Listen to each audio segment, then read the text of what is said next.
मेरे दोस्तों बेलियों ते बजुर्गो नज़ीर सुल्तानी दा सलाम कबूल करो। तुहाडे वास्ते नवीਆਂ नवीਆਂ दिलचस्प हीरां इश्क ते मुहब्बत नाल भरियां दास्तानां पेश करदा रहिंदा है। मेरे दोस्त ते प्यारे बजुर्ग इन्हां दास्तानां नूं सुणदे ने ते फरमाइशां भी करदे ने।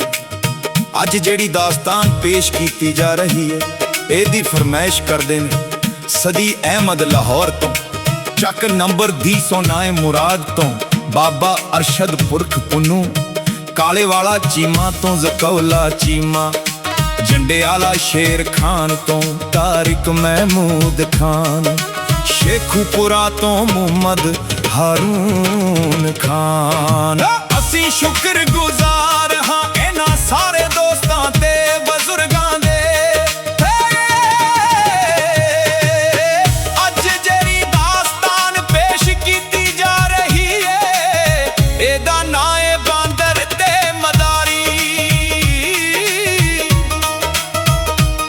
मेरे दोस्तों ਇਹ ਦਾਸਤਾਨ ਮੇਰੇ ਕਾਲਜ ਦੇ ਜ਼ਮਾਨੇ ਵਿੱਚ ਜਦੋਂ ਮੈਂ FSC ਦਾ ਸਟੂਡੈਂਟ ਸਾਂ, ਸਾਡੇ ਕਾਲਜ ਵਿੱਚ ਇੱਕ ਰਸਾਲਾ ਛਪਦਾ ਸੀ ਜਿਹਦਾ ਨਾਮ ਮਰਗਜ਼ਾਰ ਸੀ। ਉਹਦੇ ਵਿੱਚ ਮੇਰੇ ਇੱਕ ਸਟੂਡੈਂਟ ਸਾਥੀ ਨੇ ਦਾਸਤਾਨ ਲਿਖੀ ਸੀ।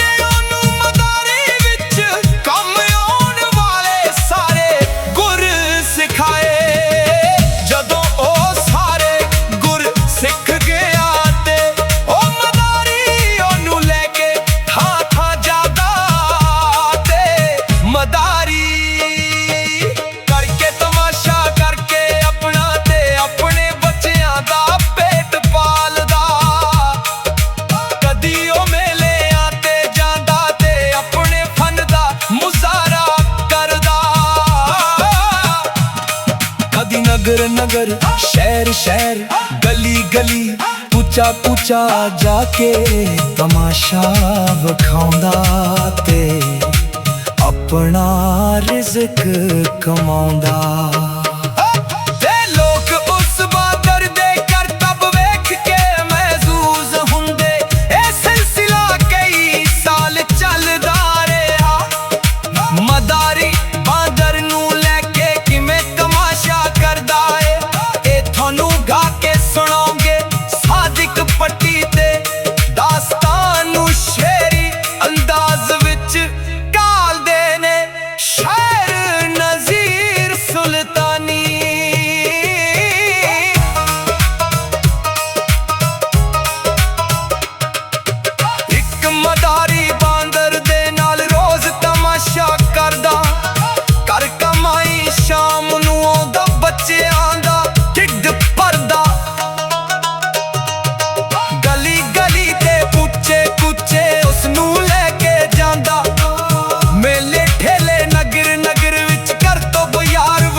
यारी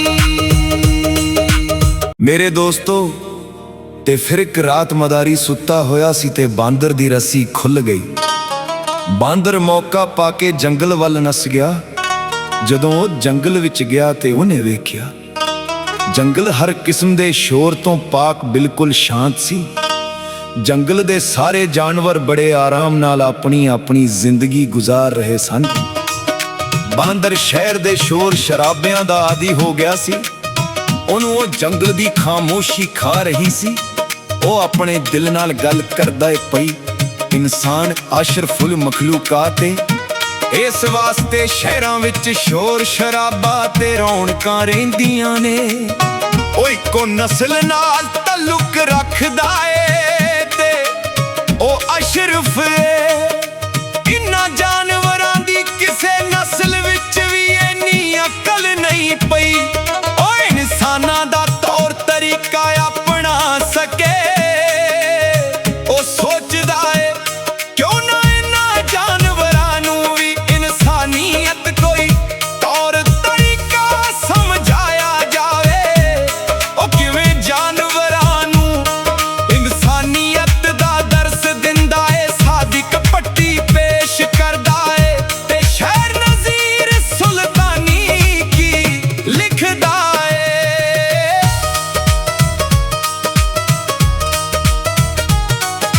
ਸੋਚੇ ਬਾਂਦਰ ਕੀ ਕਰ ਇਨ੍ਹਾਂ ਅੰਦਰ ਗੱਲ ਸਮਾਵੇ। ਇਨਸਾਨਾਂ ਦੀ ਕੋਈ ਤਾਂ ਫਿਤਰਤ ਇਨ੍ਹਾਂ ਅੰਦਰ ਆਵੇ। ਮੈਂ ਸਿਖਾਵਾਂ ਇਨ੍ਹਾਂ ਤਾਈਂ ਕੋਈ ਤੇ ਤੌਰ ਤਰੀਕੇ, ਇਨ੍ਹਾਂ ਨੂੰ ਆਵਣ ਇੰਜ ਦੇ ਕੋਈ ਤਾਂ ਯਾਰ ਸਲੀਕੇ। ਇਨਸਾਨਾਂ ਦੇ ਵਿੱਚ ਰਹਿ ਕੇ ਮੈਂ ਤਾਂ ਜੋ ਕੁਝ ਸਿੱਖਿਆ ਇਨ੍ਹਾਂ ਨੂੰ ਮੈਂ ਦਰਸ ਦਿਆਂਗਾ। ਜੋ ਕੁਝ ਪੜ੍ਹਿਆ ਲਿਖਿਆ ਤਾਂ ਜੇ ਐਵੇਂ ਬੰਦਿਆਂ ਵਾਂਗੂ ਰਹਿਣਾ ਸਹਿਣਾ ਸਿੱਖਣ। ਗੰਦੇ ਮੰਦੇ ਰਹਿੰਦੇ ਤੇ ਐਵੇਂ ਸੋਹਣੇ ਦਿਖਣ। ਬਾਂਦਰ ਇਹ ਹਜੇ ਸੋਚ ਹੀ ਰਿਹਾ ਸੀ, ਉਹਨੇ ਇੱਕ ਹਾਥੀਆਂ ਦਾ ਝੁੰਡ ਆਉਂਦਾ ਵੇਖਿਆ ਤੇ ਭੱਜ ਕੇ ਜਾ ਕੇ ਅੱਗੇ ਖਲੋ ਗਿਆ ਤੇ ਕਹਿਣ ਲੱਗਾ, ਗੱਲ ਸੁਣੋ ਮੇਰੀ, ਕਿੱਡੇ ਕਿੱਡੇ ਤੁਹਾਡੇ ਕੱਦ ਨੇ, ਕਿੱਡਾ ਤੁਹਾਡਾ ਵਜੂਦ ਏ, ਪਰ ਤੁਹਾਡੇ ਵਿੱਚ ਅਕਲ ਨਾਂ ਦੀ ਕੋਈ ਸ਼ੈ ਵੀ ਹੈ ਕਿ ਨਹੀਂ। ਹਾਥੀ ਕਹਿਣ ਲੱਗੇ ਕਿ ਬਕਵਾਸ ਕਰਨਾ ਪਿਆ, ਸਾਡੇ ਵਿੱਚ ਅਕਲ ਨਾ ਹੋਵੇ ਤੇ ਸਾਨੂੰ ਪੁਰਾਣੀਆਂ ਤੋਂ ਪੁਰਾਣੀਆਂ ਗੱਲਾਂ ਵੀ ਯਾਦ ਰਹਿਣ।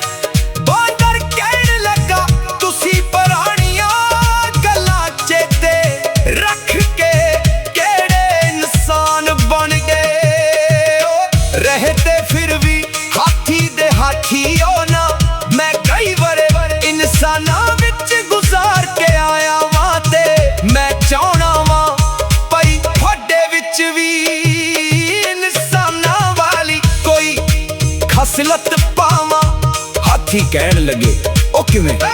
ਬਾਂਦਰ ਕਹਿਣ ਲੱਗਾ, ਤੁਸੀਂ ਸ਼ੇਰ ਦੀ ਬਾਦਸ਼ਾਹੀ ਵਿੱਚ ਰਹਿੰਦੇ, ਉਹ ਨਾ ਉਹਦੀ ਤੁਹਾਡੇ ਨਾਲ ਸ਼ਕਲ ਰਲਦੀ ਏ, ਨਾ ਮਸਲ ਰਲਦੀ ਏ, ਨਾ ਮੌਜੂਦ ਰਲਦਾ ਏ, ਨਾ ਤੁਹਾਡਾ ਖਾਣਾ ਰਲਦਾ ਏ। ਉਹ ਤੁਹਾਡੇ ਵਿੱਚੋਂ ਹੀ ਜਾਨਵਰਾਂ ਨੂੰ ਮਾਰ ਕੇ ਖਾਂਦਾ ਏ, ਤੁਹਾਡੇ ਛੋਟੇ ਛੋਟੇ ਬੱਚੇ ਖਾ ਜਾਂਦਾ ਏ। ਤੁਸੀਂ ਕੋਈ ਆਪਣੇ ਵਿੱਚੋਂ ਕੋਈ ਸਿਆਣਾ ਹਾਥੀ ਚੁਣੋ, ਉਹਨੂੰ ਆਪਣਾ ਬਾਦਸ਼ਾਹ ਬਣਾਓ ਤੇ ਸ਼ੇਰ ਕੋਲੋਂ ਜੰਗਲ ਵਿੱਚੋਂ ਆਪਣਾ ਹਿੱਸਾ ਲਵੋ ਤੇ ਆਪਣੀਆਂ ਹੱਦਾਂ ਤੇ ਵਾੜ ਲਾ ਕੇ ਉਹਦੇ ਤੇ ਪਹਿਰੇਦਾਰ ਖੜੇ ਕਰ ਦਿਓ। ਨਾ ਸ਼ੇਰ ਤੁਹਾਡੇ ਪਾਸੇ ਆਵੇ, ਨਾ ਤੁਹਾਡੇ ਬੱਚੇ ਖਾਵੇ। ਤੁਸੀਂ ਆਪਣੀ ਸੁਖਨੀ ਜ਼ਿੰਦਗੀ ਗੁਜ਼ਾਰੋ। ਹਾਥੀ ਕਹਿਣ ਲੱਗੇ, ਗੱਲ ਤੇ ਤੇਰੀ ਠੀਕ ਏ, ਪਰ ਅਸੀਂ ਸ਼ੇਰ ਕੋਲੋਂ ਆਪਣਾ ਹਿੱਸਾ ਕਿਵੇਂ ਮੰਗੀਏ। ਬਾਂਦਰ ਕਹਿਣ ਲੱਗਾ, ਇਹ ਕੋਈ ਕਿਹੜਾ ਕੰਮ ਏ ਜਾਨ, ਇਹ ਕੋਈ ਵੱਡੀ ਗੱਲ ਏ।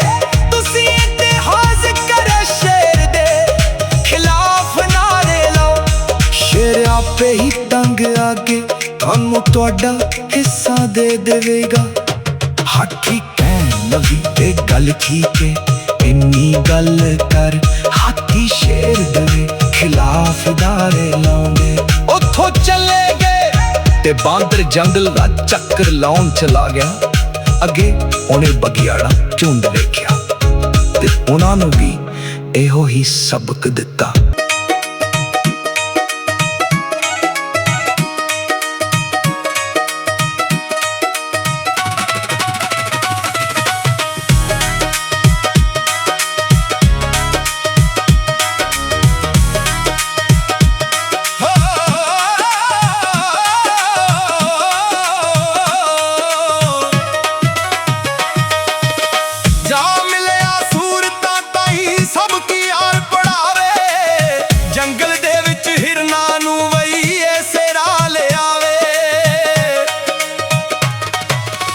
ਮੱਝਾਂ ਝੋਟੇ ਸਾਨੀ ਉਹਨੇ ਸਾਰੇ ਯਾਰ ਮਨਾਏ, ਦੇਵੇ ਸਭ ਕੋ ਸਭ ਨੂੰ ਇਹੋ ਜਿਹੜਾ ਅੱਗੇ ਆਏ।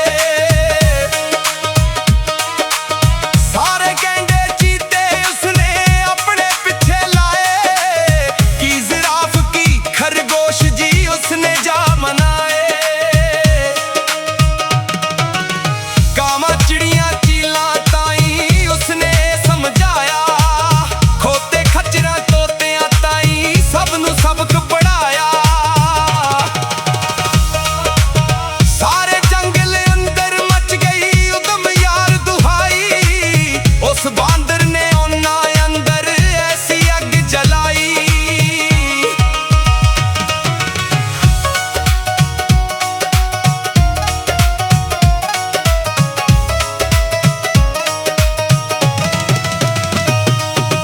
ਸ਼ੇਰ ਨੂੰ ਲੱਗੇ ਗਾਲਾਂ ਕੱਢਣ,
ਮੇਰੇ ਦੋਸਤੋ, ਜਦੋਂ ਸਾਰੇ ਜੰਗਲ ਵਿੱਚ ਸ਼ੇਰ ਦੇ ਖਿਲਾਫ ਨਾਅਰੇਬਾਜ਼ੀ ਸ਼ੁਰੂ ਹੋ ਗਈ ਤੇ ਸ਼ੇਰ ਨੇ ਆਪਣੀ ਵਜ਼ੀਰੇ ਖਾਸ ਲੂੰਮੜੀ ਨੂੰ ਬੁਲਾਇਆ। ਲੂੰਮੜੀ ਆ ਕੇ ਕਹਿਣ ਲੱਗੀ, ਜੀ ਮੇਰੇ ਆਕਾ। ਸ਼ੇਰ ਕਹਿਣ ਲੱਗਾ, ਜੰਗਲ ਵਿੱਚ ਇਹ ਸ਼ੋਰ ਕਾਹਦਾ ਹੈ? ਲੂੰਮੜੀ ਕਹਿਣ ਲੱਗੀ, ਮੇਰੇ ਆਕਾ ਮੈਂ ਨਹੀਂ ਜਾਣਦੀ। ਸ਼ੇਰ ਕਹਿਣ ਲੱਗਾ, ਤਾਂ ਫਿਰ ਜਾਤੇ ਜਾ ਕੇ ਪਤਾ ਕਰੇ, ਸ਼ੋਰ ਸ਼ਰਾਬਾ ਕਾਹਦਾ ਏ? ਤੇਰੇ ਕੋਲ 8 ਘੰਟੇ ਨੇ ਪਤਾ ਕਰਕੇ ਰਿਪੋਰਟ ਪੇਸ਼ ਕਰਤੇ, ਨਾਲੇ ਸਾਰੇ ਜਾਨਵਰਾਂ ਦੀ ਸਭਾ ਬੁਲਾ। ਲੂੰਮੜੀ ਕਹਿਣ ਲੱਗੀ, ਮੇਰੇ ਆਕਾ ਇਹ ਟਾਈਮ ਬਹੁਤ ਥੋੜਾ ਏ। ਸ਼ੇਰ ਕਹਿਣ ਲੱਗਾ, ਬਕਵਾਸ ਨਾ ਕਰਤੇ ਜਾ ਕੇ ਪਤਾ ਕਰ।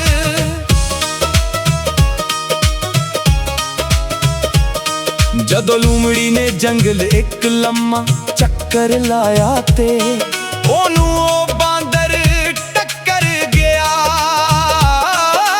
ਲੂੰਮੜੀ ਵੇਖ ਬਾਂਦਰ ਕਹਿਣ ਲੱਗਾ, ਗੱਲ ਸੁਣ ਚਲਾਕੀ ਮਾਸੀ, ਬੜੀ ਤੂੰ ਅਕਲਮੰਦ ਬਣੀ ਫਿਰਦੀ ਏ। ਮੈਂ ਤਾਂ ਕਹਿਣਾ ਅਕਲ ਨਾਮ ਦੀ ਕੋਈ ਸ਼ੈ ਹੈ ਹੀ ਨਹੀਂ। ਲੂੰਮੜੀ ਕਹਿਣ ਲੱਗੀ, ਉਹ ਕਿਦਾਂ?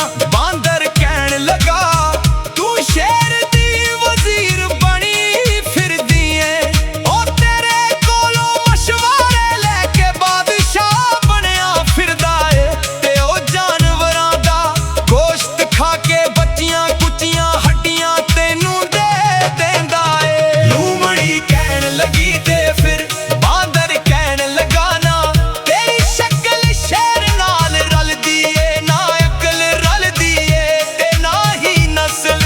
ਤੁਸੀਂ ਆਪਣੀ ਨਸਲ ਦੇ ਸਾਰੇ ਜਾਨਵਰ ਇਕੱਠੇ ਕਰੋ, ਤੇ ਜਾ ਕੇ ਬਾਦਸ਼ਾਹ ਕੋਲੋਂ ਜੰਗਲ ਵਿੱਚੋਂ ਆਪਣਾ ਹਿੱਸਾ ਮੰਗੋ। ਤੇ ਕੋਈ ਚਲਾਕ ਤੇ ਅਕਲਮੰਦ ਲੂਮੜ ਲੱਭ ਕੇ ਆਪਣਾ ਬਾਦਸ਼ਾਹ ਬਣੋ ਤੇ ਆਪਣੇ ਮੁਲਕ ਵਿੱਚ ਸੁਖੀ ਵਸੋ। ਮੈਂ ਇਨਸਾਨਾਂ ਵਿੱਚ ਰਹਿ ਕੇ ਆਇਆ ਵਾਂ, ਮੈਂ ਚਾਹੁੰਨਾ ਤੁਹਾਡੇ ਵਿੱਚ ਵੀ ਉਹਨਾਂ ਵਾਲੀਆਂ ਕੁਝ ਖੂਬੀਆਂ ਤੇ ਖਸਲਤਾਂ ਪੈਦਾ ਕਰਾਂ, ਕਿਉਂਕਿ ਉਹ ਤਾਂ ਸ਼ਰਫੁਲ ਮਖਲੂਕਾਤ ਹੈ ਤੇ ਤੁਸੀਂ ਸਾਰੀ ਉਮਰ ਜਾਨਵਰ ਹੀ ਰਹਿਣਾ ਏ।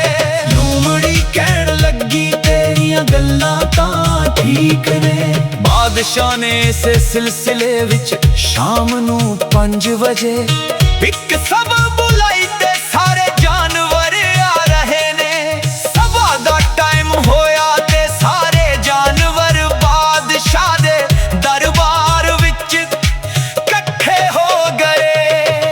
ਬਾਦਸ਼ਾਹ ਨੇ ਆਵਾਜ਼ ਦਿੱਤੀ, ਇਹ ਲੂਮੜੀ ਕੀ ਰਿਪੋਰਟ ਲਿਆਈ ਹੈ? ਲੂਮੜੀ ਅੱਗੇ ਵੱਧ ਕੇ ਕਹਿਣ ਲੱਗੀ, ਬਾਦਸ਼ਾਹ ਸਲਾਮਤ ਨਾ ਤੂੰ ਸਾਡੀ ਨਸਲ ਦਾ ਹੈ ਨਾ ਸ਼ਕਲ ਦਾ ਹੈ ਤੇ ਆਪਣੀਆਂ ਬੱਚੀਆਂ ਕੁੱਚੀਆਂ ਹੱਡੀਆਂ ਦੇ ਕੇ ਆਪਣੀ ਬਾਦਸ਼ਾਹੀ ਸਾਡੀ ਅਕਲ ਤੇ ਚਲਾ ਰਿਹਾ ਹੈ।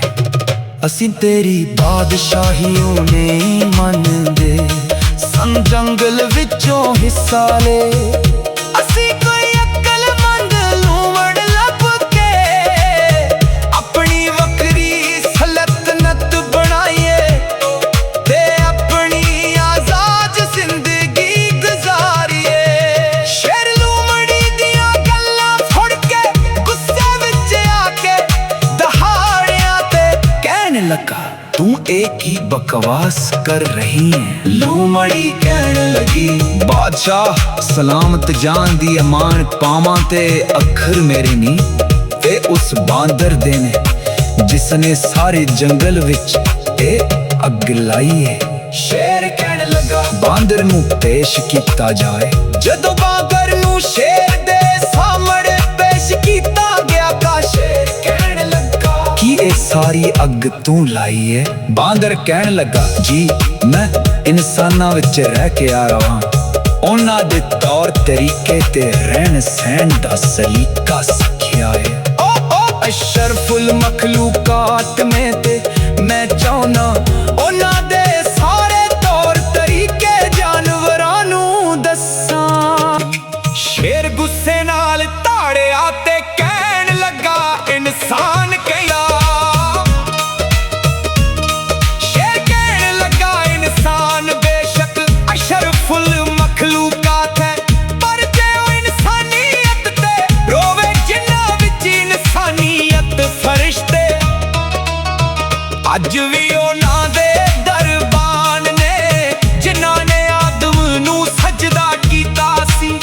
ਪਰ ਜਿਨ੍ਹਾਂ ਦੀ ਇਨਸਾਨੀਅਤ ਦੀ ਗੱਲ ਤੂੰ ਪਿਆਰ ਕਰ ਰਿਹਾ ਏ, ਉਹ ਇਨਸਾਨੀਅਤ ਉਹਨਾਂ ਇਨਸਾਨਾਂ ਨੂੰ ਮੁਬਾਰਕ, ਸਾਨੂੰ ਤੂੰ ਜਾਨਵਰ ਹੀ ਰਹਿਣ ਦੇ। ਅੱਜ ਦੇ ਇਨਸਾਨ ਵਿੱਚ ਹਿਰਸ, ਹਵਸ, ਲਾਲਚ, ਗੁੱਸਾ, ਕੀਨਾ, ਲੁੱਟ ਮਾਰ ਤੇ ਪੈਸੇ ਨਾਲ ਪਿਆਰ ਪਾਇਆ ਜਾਂਦਾ ਹੈ। ਇਹ ਮੁਲਕਾਂ ਦੀਆਂ ਵੰਡਾਂ ਤੇ ਇਹਨਾਂ ਵਿੱਚ ਹੋਣ ਵਾਲੀਆਂ ਵੰਡਾਂ ਇਨਸਾਨਾਂ ਨੂੰ ਕਤਲ ਕਰਕੇ ਕੀਤੀਆਂ ਜਾਂਦੀਆਂ ਨੇ। ਕਿ ਇਨਸਾਨਾਂ ਦੇ ਖੂਨ ਨਾਲ ਖਰੀਦੀਆਂ ਜਾਣ ਵਾਲੀਆਂ ਸਲਤਨਤਾਂ ਇਨਸਾਨਾਂ ਦੇ ਰਹਿਣ ਦੇ ਕਾਬਿਲ ਨੇ। ਮੈਂ ਇਹ ਨਹੀਂ ਕਹਿੰਦਾ ਅੱਜ ਦੇ ਸਾਰੇ ਇਨਸਾਨ ਇੱਕੋ ਜਿਹੇ ਨੇ, ਜਿਹੜੇ ਅੱਜ ਵੀ ਇਨਸਾਨੀਅਤ ਤੇ ਕਾਇਮ ਨੇ। ਫਰਿਸ਼ਤੇ ਅੱਜ ਵੀ ਉਹਨਾਂ ਨੂੰ ਸ਼ਾਮ ਸਵੇਰੇ ਸਲਾਮ ਕਰਨ ਆਉਂਦੇ ਨੇ। ਤੇ ਸਾਰੇ ਜਾਨਵਰਾਂ ਨੇ ਸ਼ੇਰ ਦੇ ਖਿਆਲਾਂ ਦੀ ਤਾਇਦ ਕੀਤੀ। ਸ਼ੇਰ ਕਹਿਣ ਲੱਗਾ, ਤੇਰਾ ਜੁਰਮ ਨਾ ਕਾਬਿਲੇ ਮਾਫੀ ਹੈ ਤੇ ਇਸ ਦੀ ਸਜ਼ਾ ਤੈਨੂੰ ਜ਼ਰੂਰ ਮਿਲੇਗੀ। ਸ਼ੇਰ ਜਾਨਵਰਾਂ ਨੂੰ ਪੁੱਛਣ ਲੱਗਾ, ਦੱਸੋ ਇਸ ਦੀ ਕੀ ਸਜ਼ਾ ਹੋਣੀ ਚਾਹੀਦੀ ਹੈ? ਬਗਿਆੜ ਕਹਿਣ ਲੱਗੇ, ਇਸ ਨੂੰ ਸਾਡੇ ਹਵਾ